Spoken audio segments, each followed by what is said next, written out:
Welcome back to Rated Radio with your host, Rayburn Alexander, and myself, Shane Wyndham. Rayburn, Yes. What Billboard hit did we cover this time around? We covered Betty Get Money by Young Gravy. And your thoughts? You gotta love a Rick Astley moment. Gravy's ability to seemingly roast himself and still crank out an earworm is frustrating. You don't even want to enjoy this track, but I will be damned if I didn't find myself singing it later. Damn it, blame it on a familiar backing track or Gravy's rapping style, but there is something there. I would be lying if I didn't want to party with this dude. 4 stars. I honestly thought Young Gravy saw some popularity from Mr. Clean and then dropped off the planet like 100 other one-hit sampling wonders before him. But I totally underestimated the normalization of trolly monotone rap in the modern era, because of course I did. Now, it goes without saying that the track is fun. Most Rickroll samples are. It's also well produced and doesn't exactly slouch in the lyrics department. It even has a passable refrain. Lastly, I think that while not as comical, this puts Mr. Clean to shame. That having been said, I can't take this song as serious as it often sounds, and therefore find myself stuck at 4 stars, if only on principle. Also, please know that it's complete coincidence that Young Gravy's Mr. Clean is on my song list for this episode. It's as though even my subconscious is roasting me for my middling opinion of Young Gravy. Young Gravy. Have you heard Oops yet? I would really like to talk about Weezer and Blink-182. Okay, let's talk about Weezer. And listeners, let's, if you want Young Gravy, make sure Young Gravy is in the jam jar. And when we get back to the damn jam jar in season 11, maybe quicker down the road than you think it's going to be, then maybe we draw it. Maybe. And maybe your whole show is just Young Gravy. Maybe that's going to be one of my episodes for season 10. Who knows? Instead of these trash artists, Weezer and Blink-182. Who even listens to these people? I don't know. They're garbage. Roll the intro.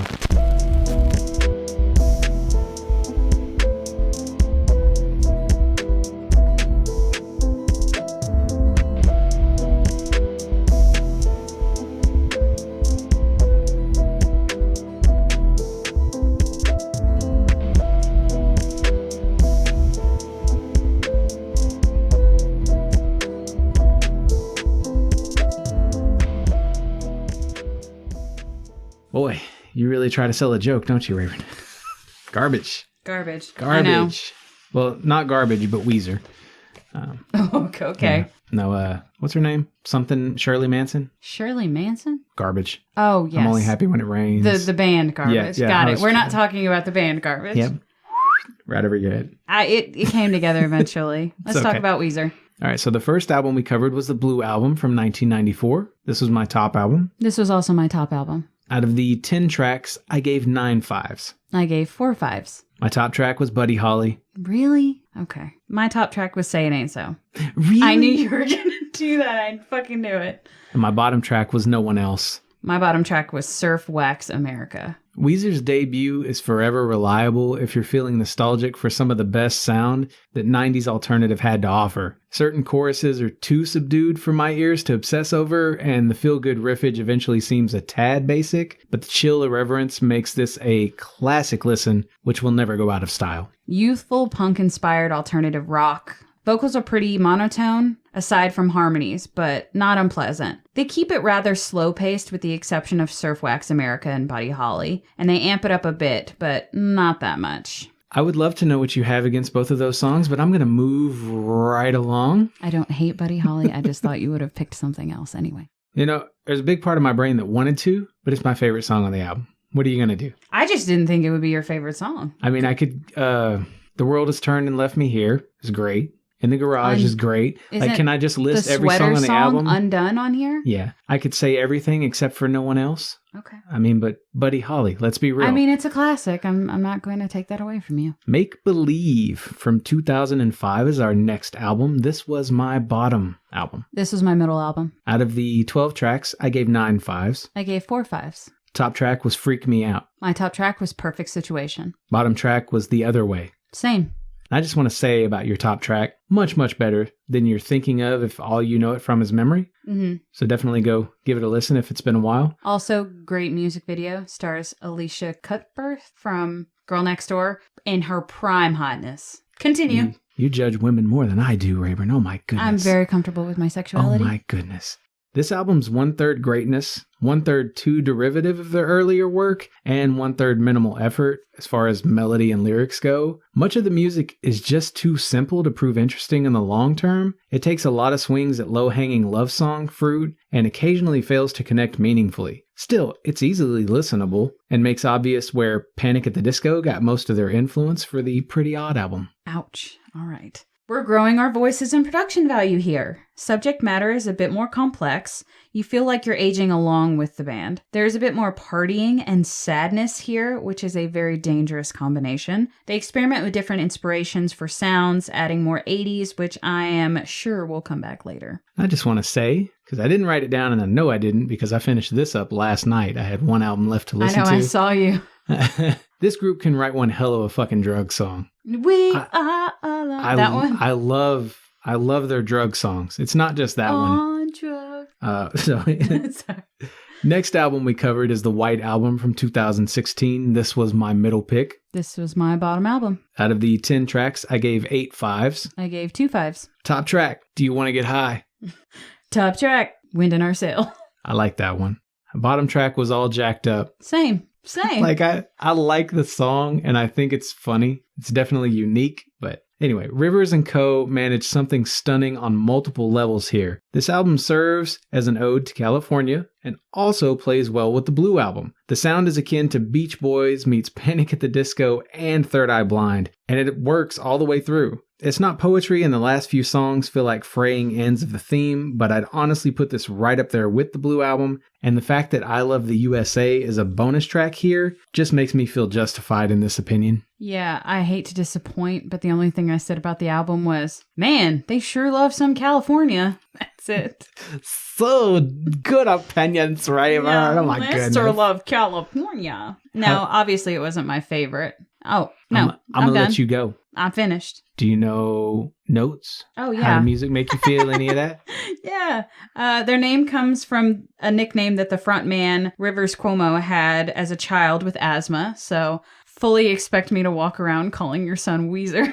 That's fucked up. Moving forward. But I ain't mad at it because Cuomo's a pimp. Yeah. 5 weeks after forming, they opened for Keanu Reeves and his band Dogstar. So if you didn't know that Keanu Reeves had a band, he has a band on the side. And Weezer opened for them. Huh. Buddy Holly was almost named something completely different. Do you know about this? No. It was almost named Ginger Rogers. I look just like Ginger Rogers. Oh, and I dance like Fred Astaire. That was the original line. They switched it. Yeah, and I know you're a Fred Astaire fan. I shouldn't know that. No, I'm not just a Fred Astaire fan. I think Ginger Rogers is gorgeous. Well, there you go. Now you know. I taught you something today. Jeez, that's what my mom posted something recently. It was like one of those Hollywood dinner shots. Mm-hmm. It was Lucy and somebody. And then Jimmy Stewart was out with Ginger Rogers. Oh, really? And I was like, how many fucking times can Jimmy Stewart win the lottery? Like, he's got this great, unique personality and acting career, and he gets to date Ginger Rogers. And my mom's response was, why is Ginger Rogers lucky enough to get to date Jimmy Stewart? Oh, really? Anyway. Rivers Cuomo also partnered with AJR on their song Sober Up. He wrote the bridge for the song. Huh. And lastly, the music makes me feel like a mall rat in the early 2000s. Makes me feel like I could be young by the beach forever. All right, I see that. Not young, but at the beach forever. You can't see me young anymore? I'm that old now? No, you're this age forever. Jeez. I often don't know how seriously I'm supposed to take this group, but I'd like to think that's proof they're talented, while not afraid to have fun. In my experience, their sound is always more hit than miss, and those who only know this group from the radio are missing out on a lot of timeless feel-good tunes. We've tons left to cover, and I'm definitely here for it. All right. And on that note, I guess let's take a little breaky poo. Yeah. Would you like to do that, Rayra? I would. Here we go. Okay, it's time to be quiet. I feel like you're going to smash me.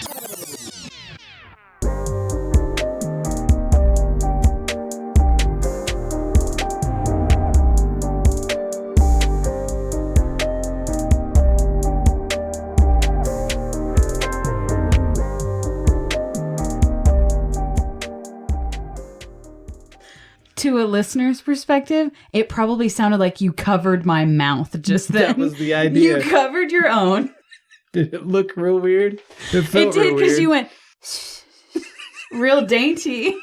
I thought, what the fuck? Am I your daughter? Fucking, all I'm thinking about is Michael Jackson's South Park character right now. Blanket, it's okay. That's exactly what you just did. Okay. We had a song list that you picked. I did. Because you picked all the song lists for this season. I love this season. What was our song list? The whitest songs ever. And in your mind, what parameters does every song in this list fall under? Like, explain yourself. I demand it. Corny, maybe country. You're kind of surprised that it has rhythm, sort of thing. Okay. Okay. We're both very white people. And I dedicated this song to your dad as a song that makes me think about him. So I don't want to take this away from him because I listen to, I mean this in the best way. He jokes and does this sort of stuff on purpose, and that's why it makes me think about him. But if you go listen to the Mule Skinner Blues song by the Fendermen, if you just listen to that for like maybe 30 seconds, you'll know exactly what I'm talking about by the whitest songs ever. So this wasn't my choice, but it did make my list, like Cotton Eye Joe by Rednecks. Okay, yeah. Like, sure. My thing is when white people hear it, they get too turned, and it is very obvious that only the white people in the room are getting lit to this song. I'm pretty sure Cotton Eye Joe was like an actual line country dance from earlier in like the 80s or 70s or something. You're just justifying why I put it on my list. Okay. So, do you want to hit your story first, or do you want me to? Sure. Go ahead. I went with Swingin' by John Anderson. I swear to God, this song, you guys, the more I listen to it, the worse it gets. The struggle for me is that 20 plus years on from the first time this shit made me giggle, I'm still not sure if its lyrics are meant to be as dirty and dual-natured as I hear them being. Long story short, this song tickled my cousin Corey out of nowhere one day, and the rest of us had to play it back a few times before we were even able to begin forming an opinion as to why it had the dude unable to speak for how much he was laughing. In the end, he just thought it painted a funny picture of some smart-ass comment he'd offer his girlfriend's parents if they caught him on their porch. "It's all right, Mom and Dad, we's just a-swangin'." And he walked around yammering this line for the better part of a year in our teenage days. But even at the time, the possible reference to sexual swingers was not lost on me. And when you hear it from that angle, it's just a ridiculous mess. Not the first time I've heard tons of sexual repression looking for a, no pun intended, backdoor outlet in country music, the whitest genre of all. And I doubt it will be the last. Just please, whatever you do, don't go around telling everyone you and your significant other are swinging. Not unless you're actually swingers, I mean. You know, you call country like the whitest genre ever, but we got Darius Rucker now, man. No, I mean, genuinely. Have you heard polka? It's genuinely. That's pretty fucking white. No, it doesn't get whiter than country. Okay. It's not to say there aren't, people of other colors, nationalities in country, because there are. Oh, absolutely. But the majority is most definitely white in country. Yeah, okay. All right. Well, my pick is Sweet Caroline by Neil Diamond. Not one, not two, but 3 instances I have had associated with this song that I have bared witness to where white people have lost their goddamn minds. This time, it was at a margarita and taco tour for this past Valentine's Day. And let me tell you, tequila and Neil Diamond do mix. It's now turned into a song that my spouse and I will forever associate with turnt white people. And we just wait for that drop when it's on. Because, oh baby, it's definitely coming. Yeah, it kicks on and you're like, what the fuck? But when it gets to the chorus, if people out there have never been to a karaoke joint, you don't know. No, you don't. And we can't even really express to you how it's like a switch is turned on for all these people. And we're right there among them. And I'm sorry, I have no idea where it comes from. I don't know either. I didn't even know I really knew this song. But the chorus comes on and you're like, well, fuck, I guess I'm jumping off the bridge. Well, let me tell you that I got to pick a song following after Sweet Caroline. Yeah, I didn't read the room very well because I decided to pick Let Me Clear My Throat. And the only black person on the bus was getting as turnt as me.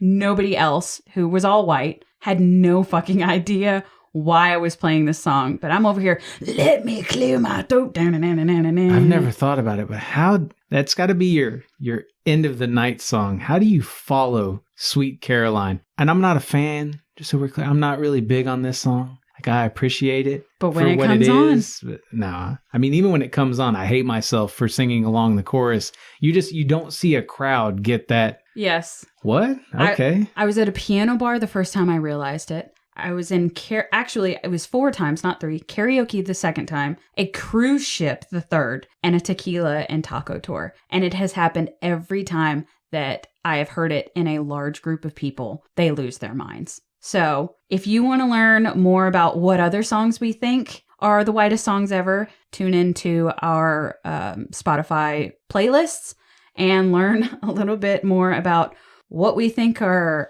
pretty fucking white. So there might be some Ice Ice Baby on mine. You know, check it out. Meanwhile, I got stuff like Running Bear.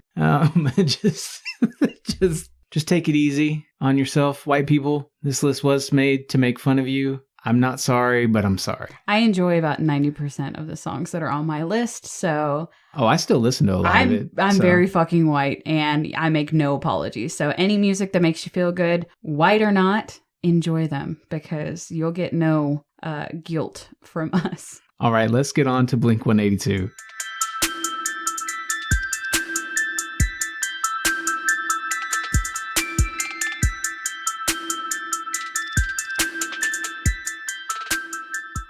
Anything you need to say before we get started here?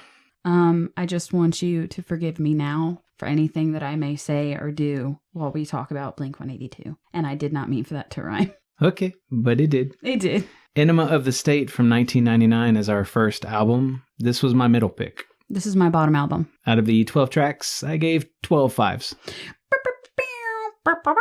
I don't know. I need to really decide on a noise, but yay!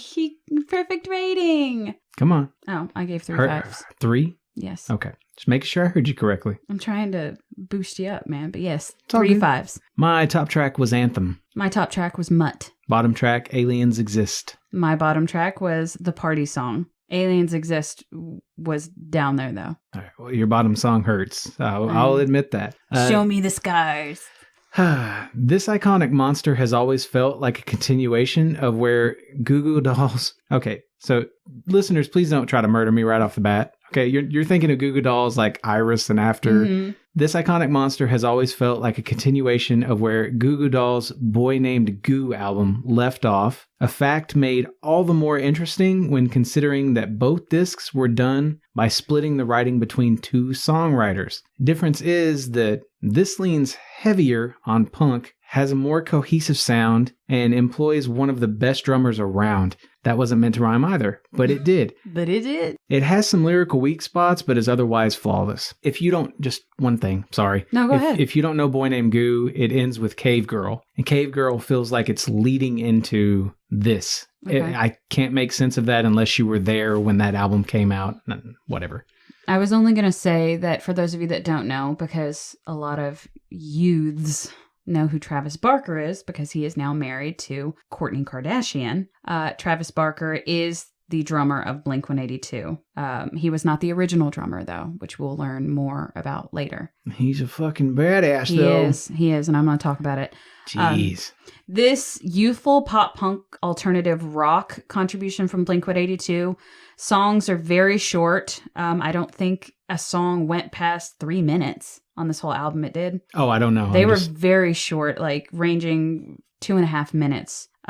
Tells a story from the teenage perspective a lot. Guitar and drums put in work to hold the speed of the song. Kudos to them. And I'm going to say it again, just to follow Shane up, the drums are insane. And for you young whippersnappers out there who don't know by now, quick songs, fast songs, that's a punk norm, so you can expect to see more of that in that genre. All right. You can.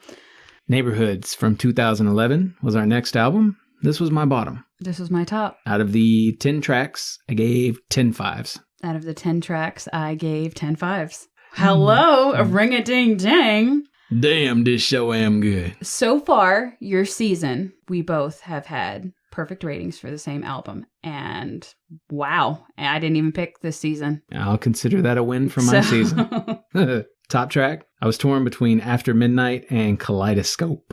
My top track was Ghost on the Dance Floor. My bottom track was Hearts All Gone. Now, there's a track called Hearts All Gone, and then there's the Hearts All Gone interlude. You want Hearts All Gone, the track itself. What are you talking about?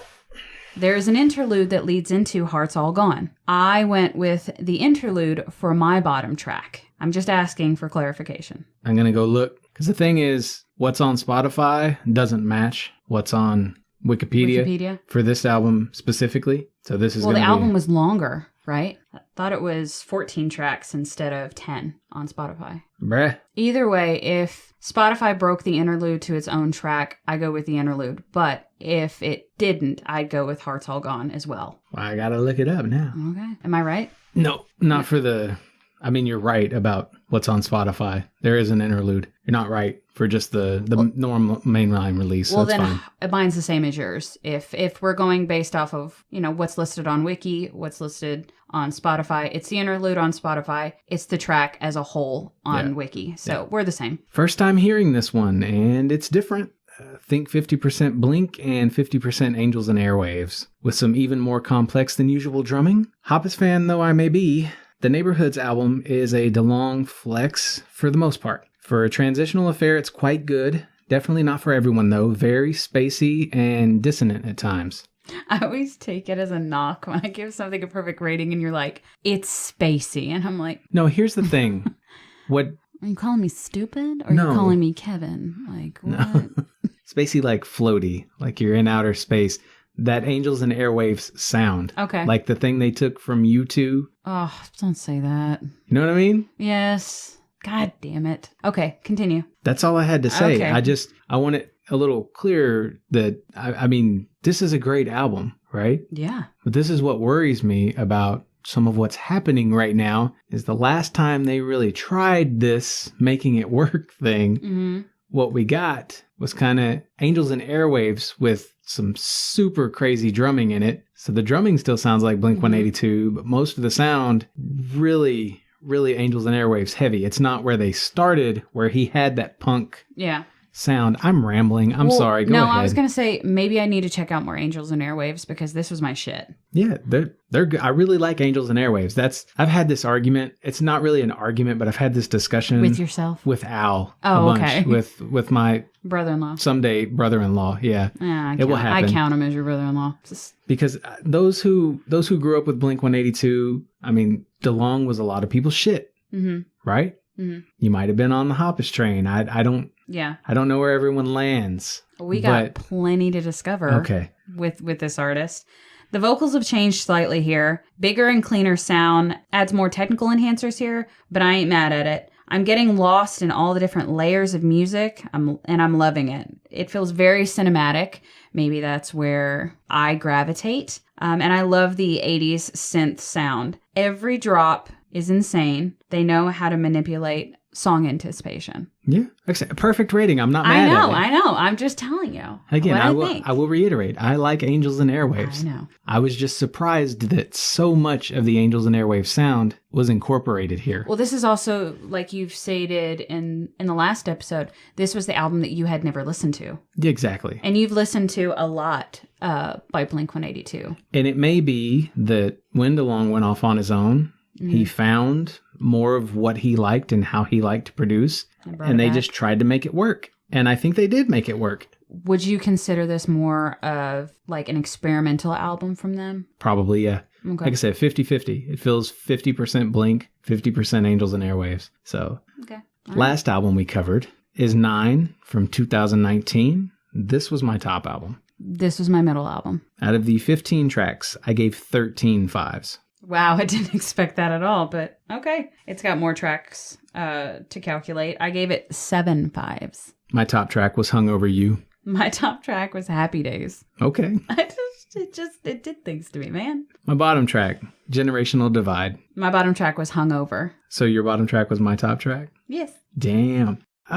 If you count the bonus disc of their California album, which I abso-fucking-lutely do, the 9 makes 3 of the best discs ever released by this group. Something about Hoppus maturing and Skiba's replacing DeLonge results in both a lyrical deepening and a groovy floating quality to the rock they make It's not nearly as punk-focused as their music started out being, but it's highly touching and listenable songwriting that I cannot stop listening to. I don't have many hard lines in musical opinion, but this is a big one. Those choruses definitely pull you in. Sometimes they miss the mark, especially on songs like Runaway and Black Rain. Seems like B-side material to me. The way their sound has progressed over time is done right, and they should be proud of what they have accomplished. Most of the time, I'm checked out. There at the end. I'm checked out by the time we get to the third album if they haven't aged gracefully. Mm-hmm. Blink-182 ages gracefully. Okay. I would listen to any of these albums again. I'm definitely going to listen to.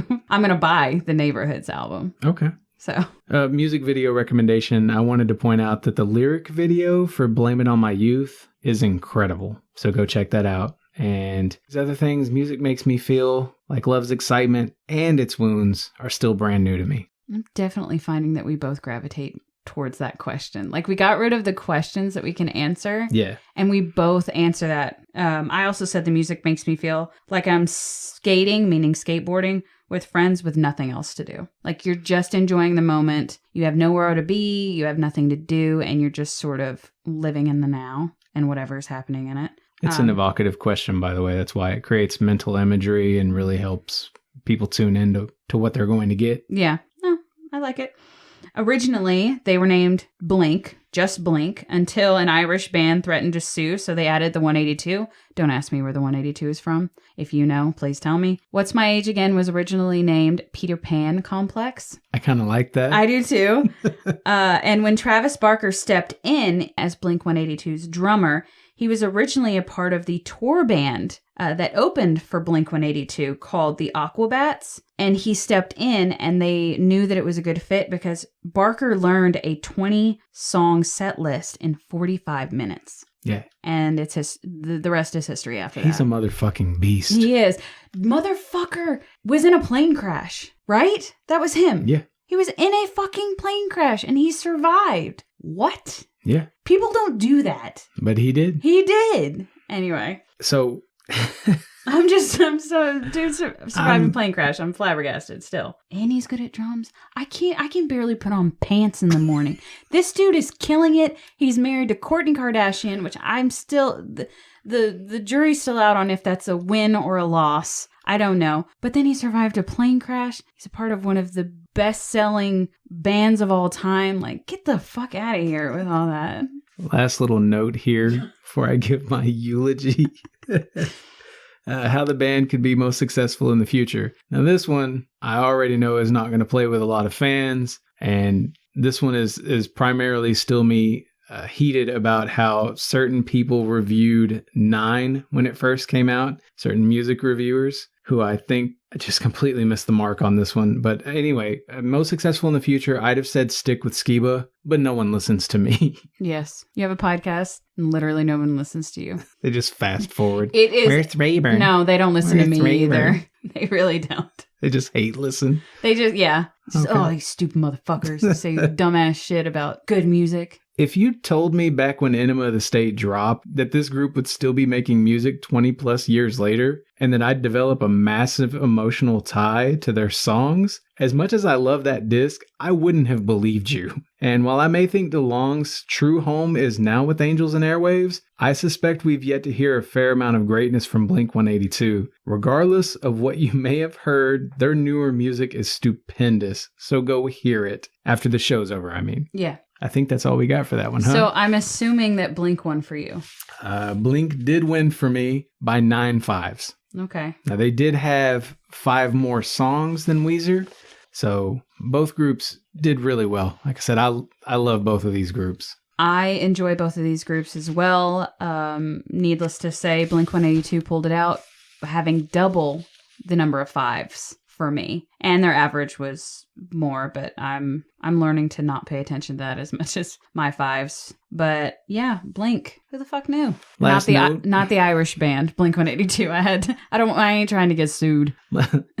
Last note here was with regard to our listenership that interact with us anyway. Mm-hmm.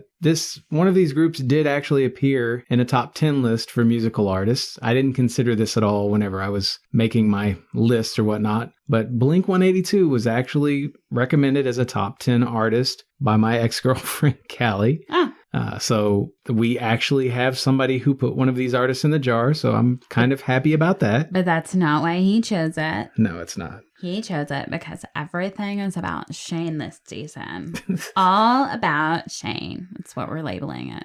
I kind of just wanted no randomization for a season. Like, I wanted to be able to hear what I wanted to hear. You have no explanation needed for me. I'm just giving you shit. It's our show. We can do whatever the fuck we want. Okay, well, you're just making me sound like a narcissist a little bit on that other side. I mean, I always let you lead. I give you so much freedom for things, Raven. Be nice to me, damn.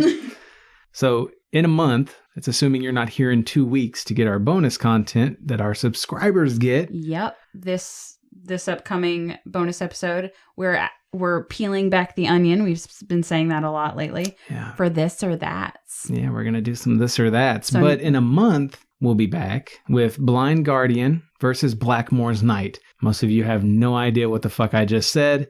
Blind Guardian is a German, technically metal band. They make a lot of symphonic rock type stuff. And Blackmore's Night it's kind of acoustic folk songs. How the fuck do those two things go together? They're both just very foreign, and they're both extremely guitar oriented.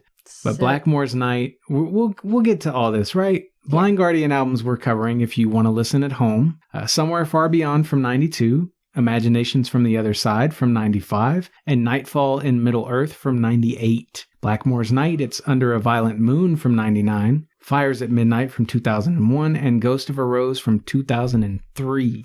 Any thoughts? Nothing that I want to divulge now. Oh, you haven't listened to it yet, so it should be good. I haven't. We'll see. I'm excited. I'm excited about that episode. I have no idea where this is going to go, and this coming from the guy that gave me such shit about my Nina choice in Battle of the Bands, the German version. Love it or hate it, I'm always excited to see brand new music put in front of somebody and what they think. So here we go. It's going to be good. But yeah, that's going to do it for this one. So hit up our Spotify playlist, visit our merch shop, share our show with your friends, do all the things I tell you to do, right? Because it's all about me. Come find us on social media to let us know what you think. Subscribe if you want some bonus content. And until next time, fill your world with music. And by God, it feels like it's been forever since I got to say that line. Well, this motherfucker's out here surviving plane crashes. You can make it through to the next episode. You still on about this?